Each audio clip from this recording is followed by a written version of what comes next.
Good morning, Deb. How are you today? Hey, Lindsay. Good morning. Great. How are you? Oh, I'm doing good. I'm doing good. Yeah, yeah. Just Happy laugh, right? Tuesday. Yeah. Happy Tuesday. Yeah, it's my first day back in the office here. Last week we had like horrible storms. Children weren't going to school. I couldn't leave my house. So yeah, here I am out in the wild. And you? Hashtag Canada probs. Yeah, exactly. How are things in Texas? Warm, sunny. My daughter's coming home from college today for a month.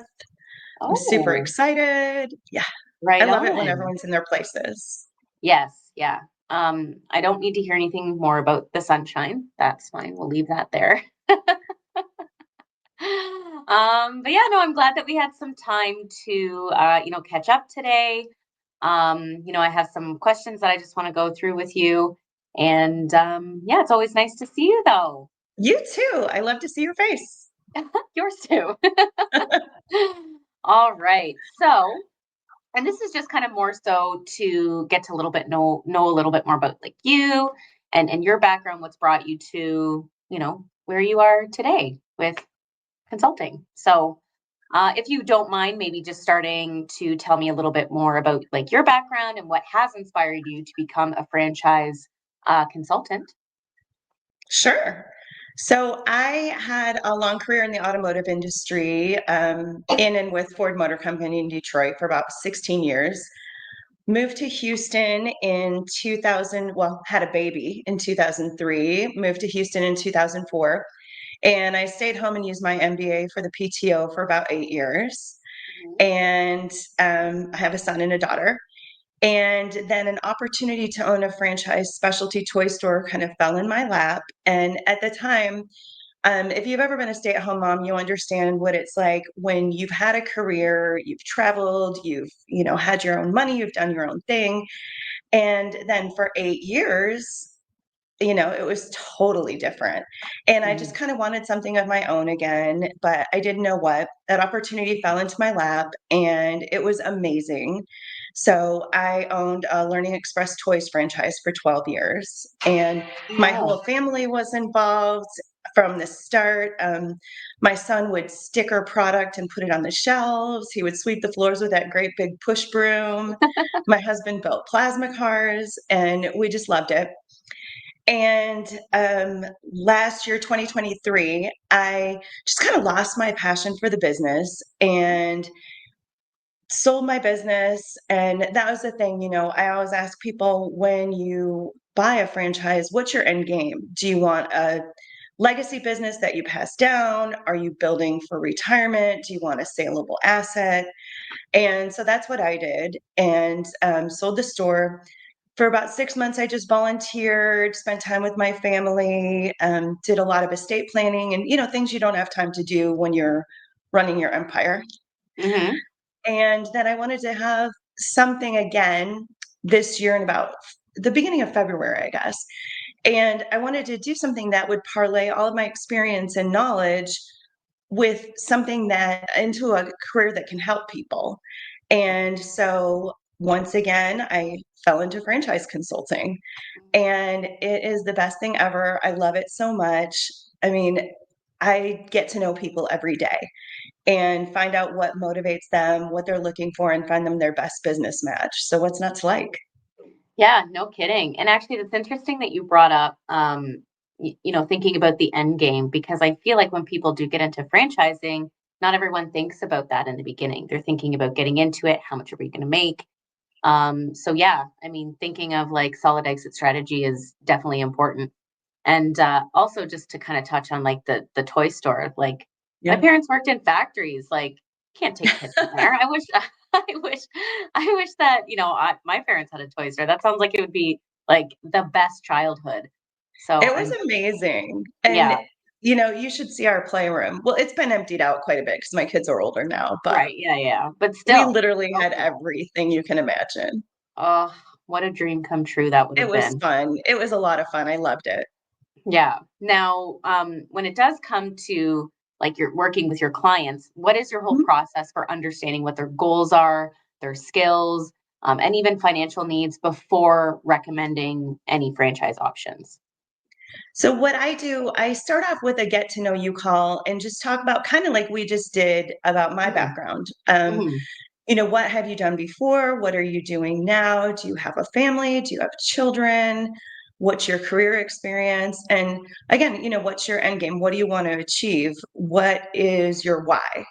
mhm, And then I have a confidential client questionnaire that I have people fill out, but we talk about most of the answers on the phone. But, credit score, investment, interest, experience, and I match based on core values and company culture first and foremost, because I think that's the most important thing. You could find the perfect opportunity, but if the company culture isn't a match, it's not going to work. that's right. And you're in a 10-year relationship minimum. So Mhm, you want to be really careful with that. But also investment level, industry. And I try to match each client specifically for what they're looking for, because what's the best fit for you isn't the best fit for me or somebody else. mhm. And also, on the first call, I find out whether they're a veteran, because most of the opportunities I work with offer a veteran discount. So that's an Yep, important question up front. yep, yep, definitely. Um, yeah, I know that there are some, people that do only work specifically with veterans. So Mhm. to know that is definitely important. Now, just give me an example of like a challenging client placement. Like, how did you work through that to find a good franchise fit for that person?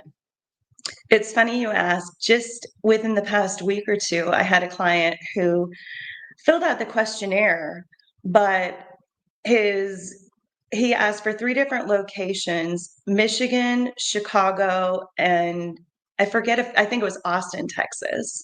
Mm, And he liked every industry. His investment amount was open. mhm, So I tell people to look at me as kind of like a buyer's agent in real estate.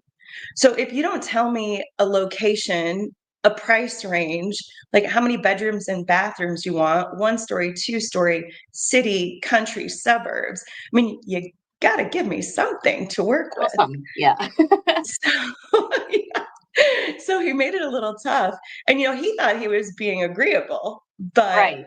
really, I work with almost 400 franchise opportunities. So, that's a pretty big Mm, funnel. yep. So we had about an hour phone call after that and kind of whittled it down to a few different things. And I was able to find him about five or six opportunities that matched everything he was looking for. Oh, that's good. Yeah, I know. It's funny. Like, I feel like I've been like that too, where you think you are being agreeable and easy, Yeah. but it's like, this is the kind of thing we need those details, right? Or else Right. this isn't going to work out. Yeah. Like when you Now, buy a car, is it for two people, four people, seven people? do you have Do you kids? want an SUV, a car, a four-door, a two-door, a convertible, a Yep. hatchback? What do you Yep. need? Exactly. Exactly. Now, like, how do you tailor your approach for clients with varying financial situations or even business backgrounds?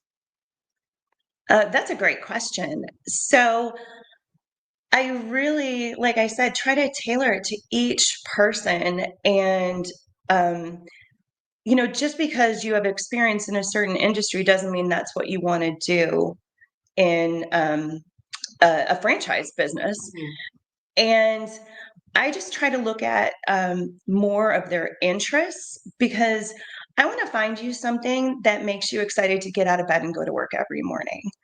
I've heard people say, I actually have a client who worked with another consultant or broker, and the other person told him, as long as you're making money, it doesn't matter what you're doing, because when the money comes, that'll motivate you to do it and make more money. Well, that's the most ridiculous thing I've ever heard in my life. Yeah. Nuh-uh. No, I mean, I had a business that thrived, that I loved. I mean, people ask me all the time, why did you sell? You were so profitable. You're so loved in the community. Everyone Mhm. knew you. Everyone loved your store. But, I lost my passion for the business. And if you don't have passion for what you do, I don't care how much money you make, it's not going to be fulfilling. Nope. So Nope. that's my motivation, is I want to find you specifically, the thing. And sometimes I have to read between the lines. I have to hear things that you're not saying out loud. to find you that thing, that holy grail of businesses. Mhm. Yeah, yeah, no, it's funny how that's some people's mindset, but you also then have to think like, do you really believe that? Like, are you truly happy?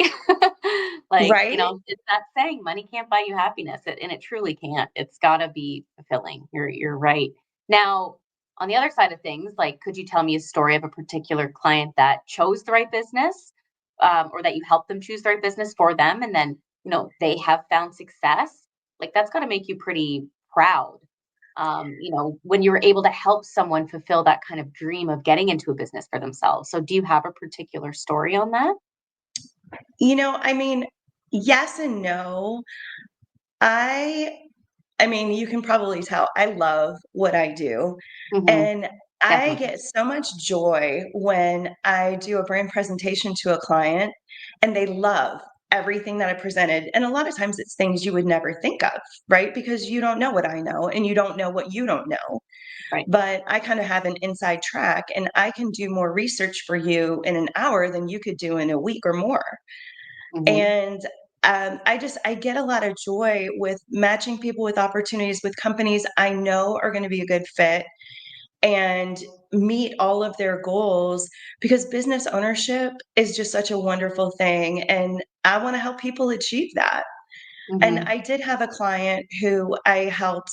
She already owns a business and she wanted kind of a side hustle that she could get her children involved in. And they're young. Mhm. And so she started a vending business. It's something she can do on the side. And she's got this high profile career, this Ivy League education. And, she's doing vending. And some people might think, oh, vending. Mhm. But, it can be very lucrative and it's a healthy vending. And she's got young kids, so she's got a vested interest because all of the gross junk that we're pouring into our bodies. Oh, yeah. And, when you've been somewhere with kids and they need to eat and they need to eat now, or things are going to go south quickly. Oh, yeah. So, okay, so if you have to give them Doritos and a candy bar and a soda, or you can give them some carrot sticks and veggie straws and a juice or a water. I mean, that's easy, right? Yeah. So that was a great fit for her. Yeah. Yeah. No, and that's a good point too, because it's like that's an emergency situation all of a sudden. You see Yes. them, they're starting to fall apart, and you have a matter of seconds before you get something in their hand for them to eat, or else they're gonna embarrass you in public. Forget it. Yeah, forget it. There's going to be a scene. You're going to be leaving. You're going to be sweating. You're Everyone's going also to be gonna be mad. crying. Yeah. Strangers will stare. Yeah, yeah. Be like, "I don't think she's okay." And it's like, "No, I'm not." I'm not. Now, what are the most common misconceptions clients have about franchising, and then how do you address that?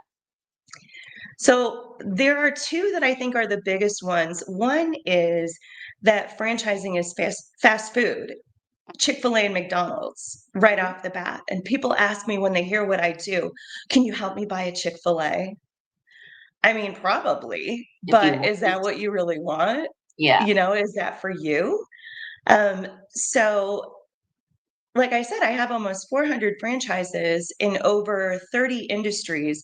Anything you can think of, there's a franchise for that. Mhm. From dry cleaning to mini donut food trucks to specialty ice cream to HVAC and electrical to, I Mhm. mean, deck cleaning, painting, Everything. anything you can imagine, interior decorating. There's a Mhm. franchise for all of that. And people think, oh, I can't afford that. I don't have millions of dollars.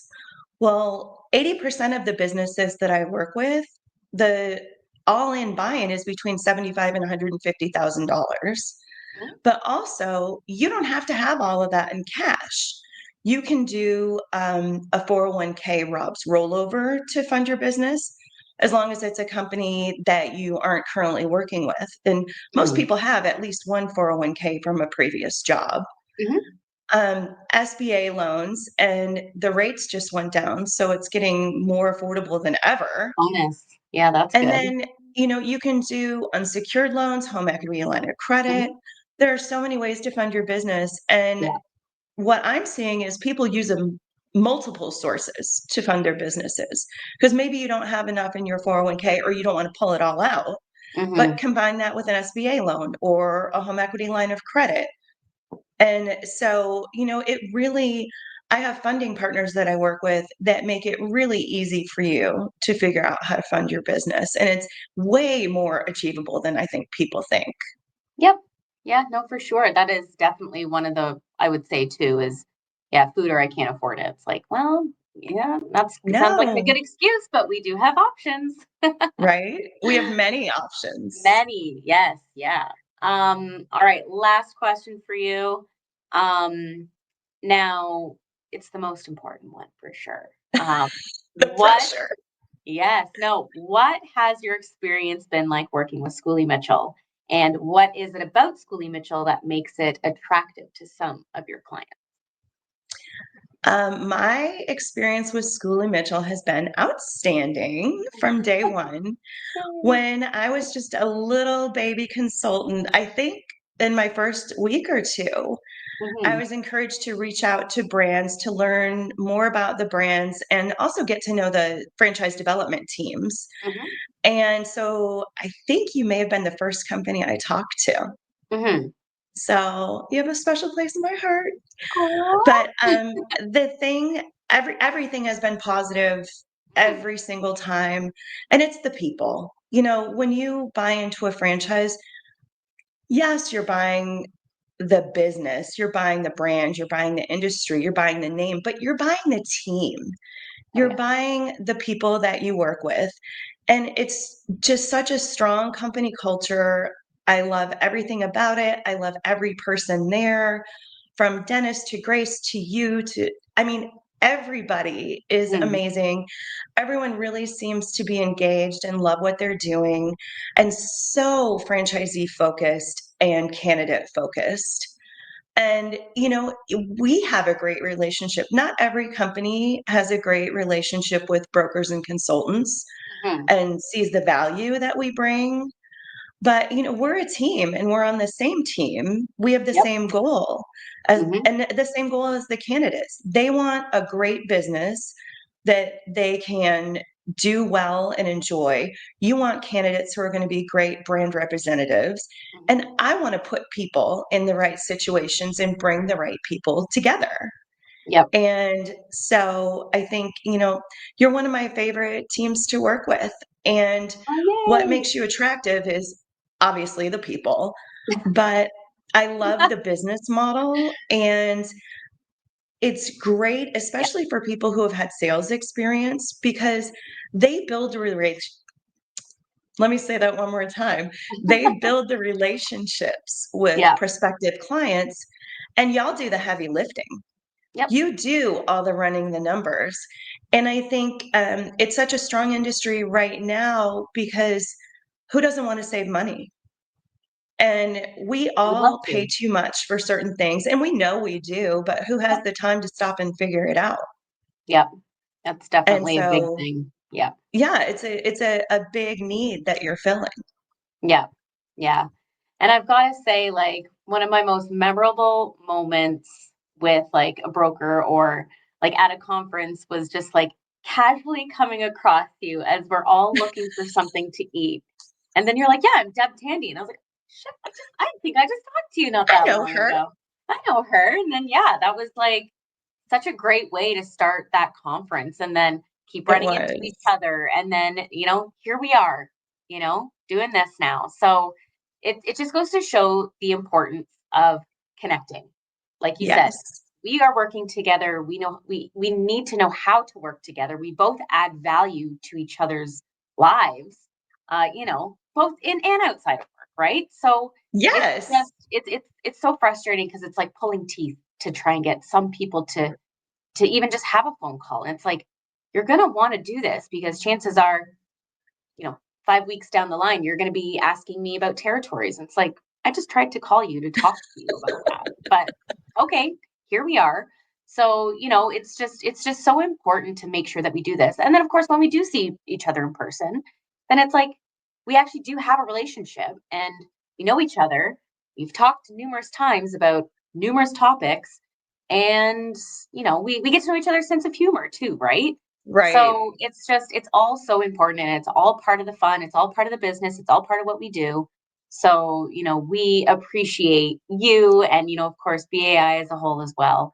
And all the broker companies, we have built a lot of really good relationships, solid relationships. So that's important. But yes, well, thank you so much for chatting with me today. It's of course nice to catch up, and I look forward to seeing you. Was that a couple months now?